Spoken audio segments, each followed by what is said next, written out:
So why did AMD basically plunge 7% in after hours and also pre-market in the morning after the report that they released last night? We can see it on the stock price that they actually started the price at 162 or somewhere thereabouts, which represented somewhere around 7 or 8% downward. And then during the day, it actually rebounded quite a bit, most likely due to, as you can see also on the headline on this article, that a lot of analysts increased their price target by quite a bit, and one of them actually increased it to $270, which is I think all-time high price target for AMD. And how should you think about this as an investor going forward, especially with all this talk about AI, and AI, which I think can be quite a bit confusing for people not following AMD on a day-to-day basis. Before I share my own ideas and my own analysis, I think we can look at the numbers. So we can see that their revenue came in at a very good, healthy 6.2 billion, which historically actually represents one of the best quarters. You can see at 6,200 million thereabouts, and then it's 5.8, and then last time we were about 6. It's actually Q2 of 2022, in the midst of, let's say, the pandemic craze and all the people buying consumer laptops, which basically laid the basis for this 6.5 billion record quarter. But again, really good quarter, and the best thing that we've seen in this quarter is obviously this data center here. You can see that it's by far the best number over the last 2 or 3 years.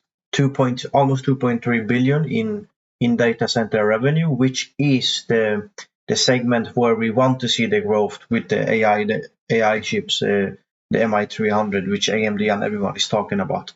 So here we can see the different segments of AMD. You can see again that data center really good. It's 38% compared to year on year. And then you can see that the operating income is almost up 50%, or basically 50%, which also basically says that although the revenue is going up really fast, the earnings on that revenue basis is going up even faster, which is basically the dream scenario. On the client and gaming, I think this is where we can see, let's say, it's a bit difficult, because although we can see that the number here at 62% is good, but if you go back to my own actually cheat here, you can see that 1461, and then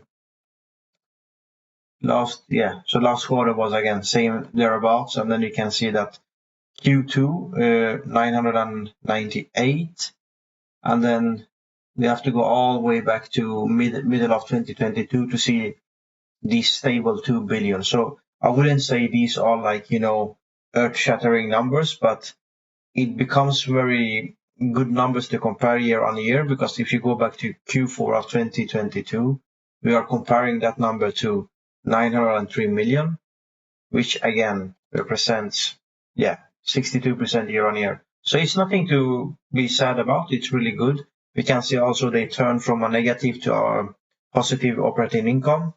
Really good. But we don't our hopes are not so big for client and the gaming segment for AMD. What we want to see is the data center basically ballooning up and maybe not fighting one-on-one against NVIDIA, but at least taking, let's say, 10% market share. And we know that NVIDIA's data center the rumors are that they're going to be at, 15 to maybe at some point 20 billion just on data center, which would honestly represent kind of 10 billion. But then you have to remember that NVIDIA's whatever number that would be, let's say 15 billion, that's basically pure H100, H200, and all those AI accelerators. Whereas for AMD data center, this also includes the EPYC lineup. Actually, the lion's share of this is the EPYC lineup, but this is where we which is the CPU side, so not the GPU AI accelerators. Think about this as a more general purpose, basically more general purpose traditional CPU data center hardware. So what we want to see is to see this number increase, which obviously would lead to much better margins. And then on the last one, a bit disappointing on the embedded, but I think a lot of companies are clearing out their inventories, as they said on the call, so I don't think this is bad.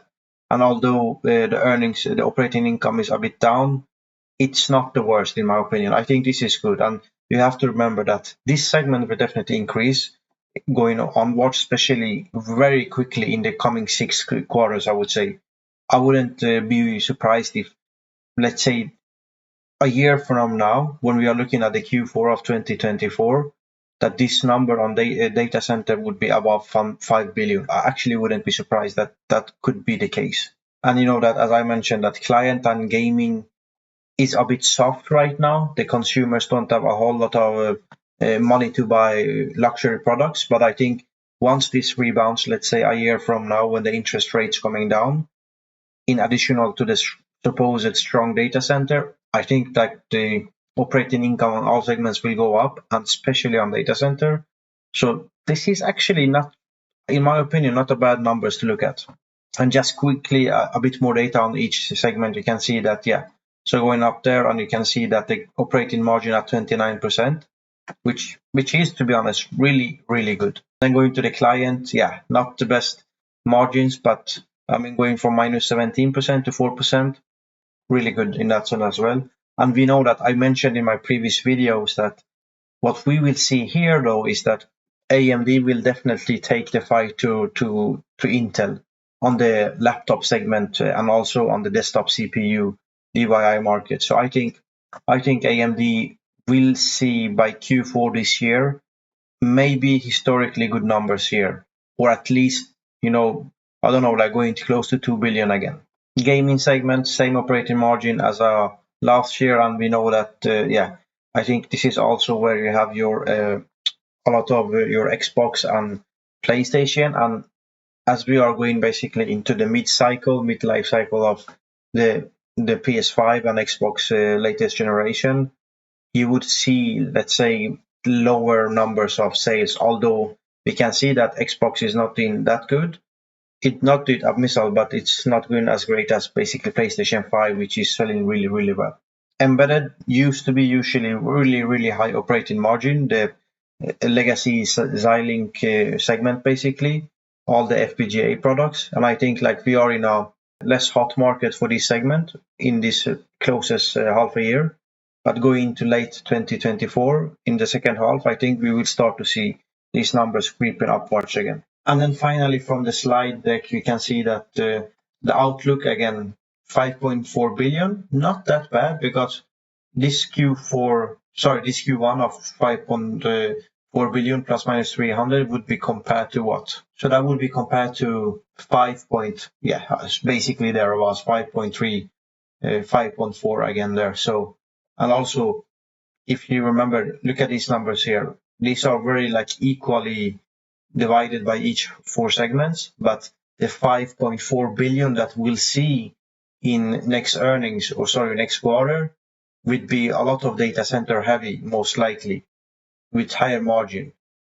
So you can see that the operating margin of the data center for last year's Q1 was 11%.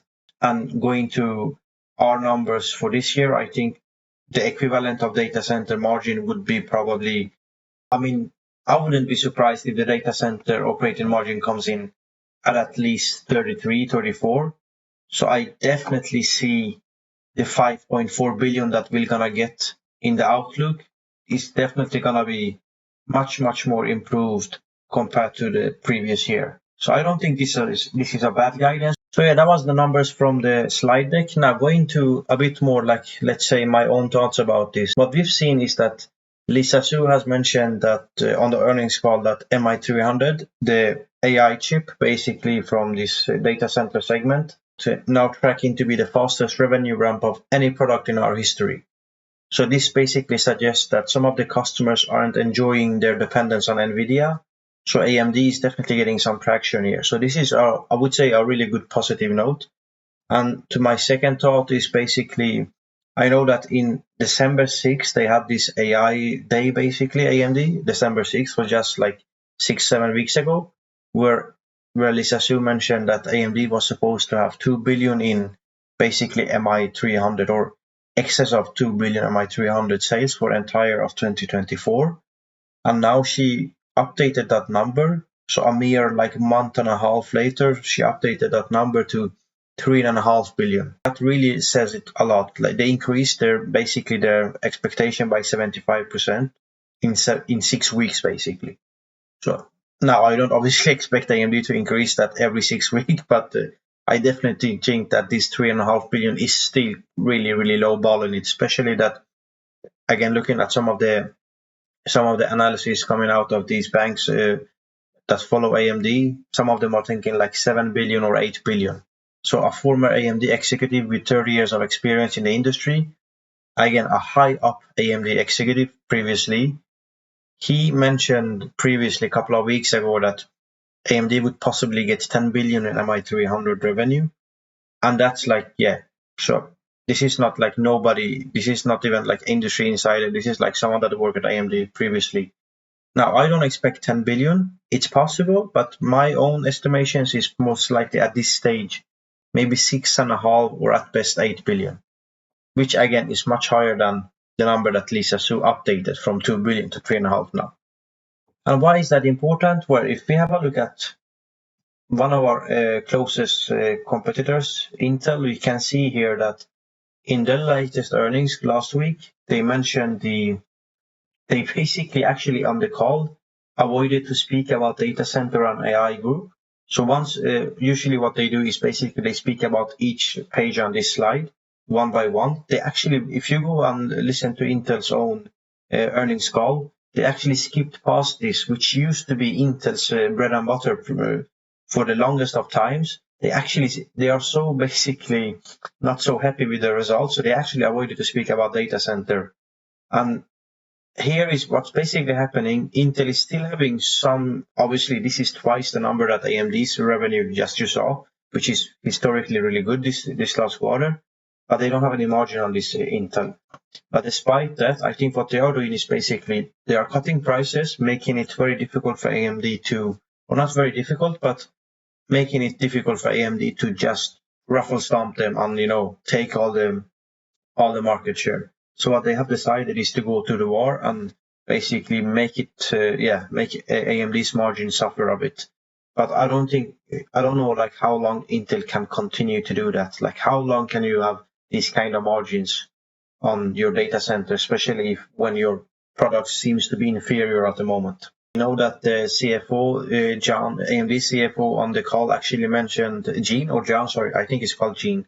Yeah, I think she mentioned that the Q1 and Q2 gross margin will be around 52%, and it's going to improve quite a bit in the second half. Again, that's also really, really good. One of my last points is actually the analyst price target increased. So we have Mr. John Vin from Key Blanc, which increased to the all-time high of 270 from the previous price of 195. And then my favorite, which I mentioned in a couple of videos ago, that I expected Hans Mosesmann, which in my opinion is the best AMD analyst for the past 5 years.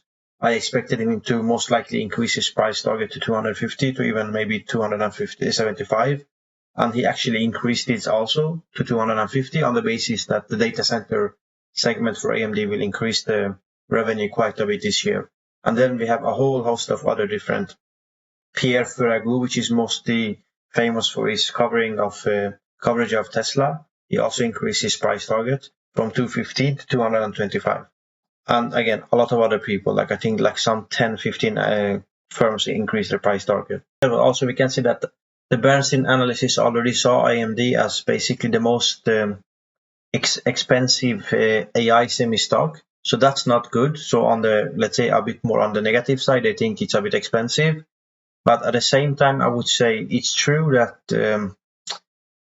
let's say it's true that AMD is quite expensive now because it's basically selling for a 44.6 forward earnings per share, or basically, I guess, based on expected next year's earnings per share. So basically 45 times next year's earnings per share. Whereas other companies in the market, for example, NVIDIA, is selling at something close to 32 times. So that's true. And also for Intel is lower again. As for Marvel is around 30. So you have to also consider that NVIDIA holds a lot of market share. A lot of these like big companies like Meta and Microsoft and Tesla and all the others buying all these AI accelerators, GPUs. they don't want to put all their eggs in one basket and basically make NVIDIA a monopolistic company in this market, which is very important for everyone, as we know, because everyone is talking about AI. So I think it's at least, maybe I don't expect AMD to go like 50-50 with NVIDIA in server market share, in data center market share. But what I expect is to maybe get 25% of the market. And for that, I think it's reasonable that AMD will have higher multiple than NVIDIA, because not only will AMD increase market share, which also means that NVIDIA would reasonably lose market share. You should always be cautious with higher multiples, but I think in this case, it's quite reasonable why AMD should have higher multiple than NVIDIA. Don't forget that AMD does have a lot of other segments that NVIDIA doesn't. So on the gaming, they are not bound only by the GPU, you know, that they have the CPUs and they have their FPGAs. So it's a whole lots of different solutions that they offer, which NVIDIA doesn't at the moment. I'm not too disappointed with these numbers, and I think extrapolating forward, so for that we have to look at the full year numbers. For the full year numbers here, you can see that the revenue of the data center was at 6.5 billion. And I believe that they can easily double this number to 11 or 12 billion for 2024.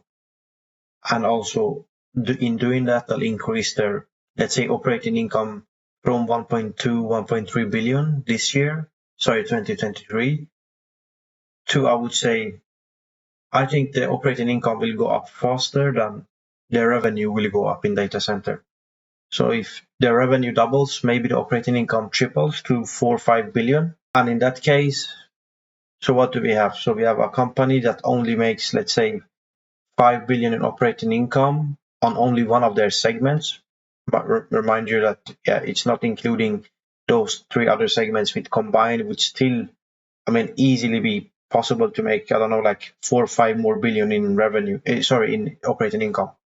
So let's say combined 7 or 8 billion operating income, and the market cap today is at 270 billion. So that's what, like 40 times the operating income. So again, it's not like, in the stratosphere, where you had companies within hundreds of PE ratio.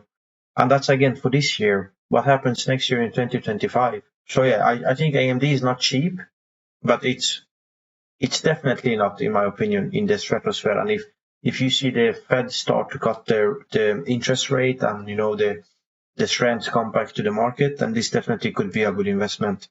But again, this is only my ideas. So thank you for watching, and please subscribe and like the video, and see you in the next one.